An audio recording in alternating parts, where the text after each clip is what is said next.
The paradox we are about to explore is called the ego-death paradox. It begins with a quiet unraveling, a gentle fading of the familiar I that speaks inside your head. As you close your eyes and thoughts begin to slow like whispers slipping into stillness, the sense of self, your inner narrator, starts to dissolve. Yet in that fading, no panic stirs, no fear arises, only silence and calm. This strange absence of you opens a space where something deeper lingers, a presence without shape or voice, an awareness unbound from stories or labels. Here lies the paradox, a dissolution of personal identity while consciousness itself quietly persists, asking who remains when the self disappears. Consider the mind as a lantern, its flame flickering with memories, desires, and opinions that paint the picture of who you believe yourself to be. When the lantern dims, the light of ego softens, and the warm glow that defines selfhood fades into shadow. Yet beyond this dimming, a subtle glow remains, an untouched witness observing without judgment or attachment. This presence does not claim the shape of I or me, but simply is. It waits in the quiet beyond thoughts, in the stillness where time begins to lose meaning and boundaries between inside and outside blur. The ego-death paradox invites us to question if the self is truly a constant or just a momentary pattern in this vast, silent awareness. Meet Elise, a woman in her early 30s, sitting quietly in her dimly lit room. As night folds around her, she closes her eyes and breathes deeply, attempting to slip beyond the clamoring of her mind. In this vulnerable moment, she feels the familiar voice in her head, her identity, start to dissolve gentle as fog at dawn. The usual chatter, her worries and fears, softens until it all begins to vanish.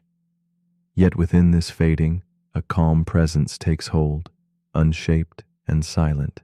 Elise floats between worlds, suspended in an intimate space where who she is bleeds away and something else breathes beneath the surface. Elise has long defined herself through roles and stories, the artist, the daughter, the seeker, each a thread woven tightly into her sense of self. But under the weight of exhaustion and solitude, those threads begin to unravel.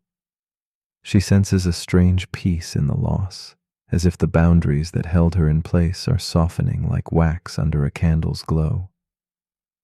In this quiet surrender, she experiences moments when the self feels less like a fortress and more like a fading shadow. There is no fear here, only the gentle mystery of what lies in the space between losing oneself and simply being. As the nights pass, Elise's experience deepens and the paradox grows more palpable. The voice inside her head, that relentless narrator, begins to shudder and fade, leaving behind raw awareness untethered from story or purpose. Yet, paradoxically, she is more alive, more awake. The usual markers of identity, memories, desires, judgments, dissolve, and with them the familiar sense of separation. She feels an expanding vastness where self and world blur and the edges of her being soften. But this unmooring brings unease. Without the ego's structure, who is left to witness this strange new space? In her solitude, Elise wrestles with the tension of disappearing selfhood. The paradox tightens its grip, the ego dissolves, yet consciousness lingers mysterious and free. She wonders, if the self is no more than a mask, then what remains when it falls away? Each attempt to grasp this question feels like chasing smoke through shadowed halls. The boundaries dissolve but leave an emptiness that is both profound and unsettling. Yet within this emptiness, she begins to sense a subtle invitation to let go of needing to know, to rest in the presence that observes without demanding identity or definition. One evening, a shift unfolds. As Elise closes her eyes, she no longer fights the fading self, but welcomes the stillness. Rather than resisting the dissolution, she surrenders to the boundless observer inside, an awareness that does not claim a story or a name. This witness neither judges nor clings, but simply watches the passing of thoughts and the drifting of time, like leaves across a silent pond. In this surrender, the paradox softens its edge, revealing that the absence of ego is not emptiness, but a deep space of freedom, where the essence of experience breathes beyond boundaries and labels. Elise begins to glimpse a new understanding. The self she thought unshakable was more like smoke shaped by wind, an image formed by countless fleeting impressions.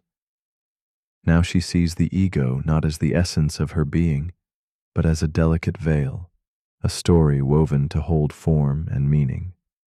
Beneath this veil lies a quiet core that witnesses, feels, and simply is. This core is not confined by personality or thought, but flows with the rhythm of existence itself. In embracing this, Elise discovers that identity is less a fixed truth and more a dance of presence and absence, light and shadow, self and mystery.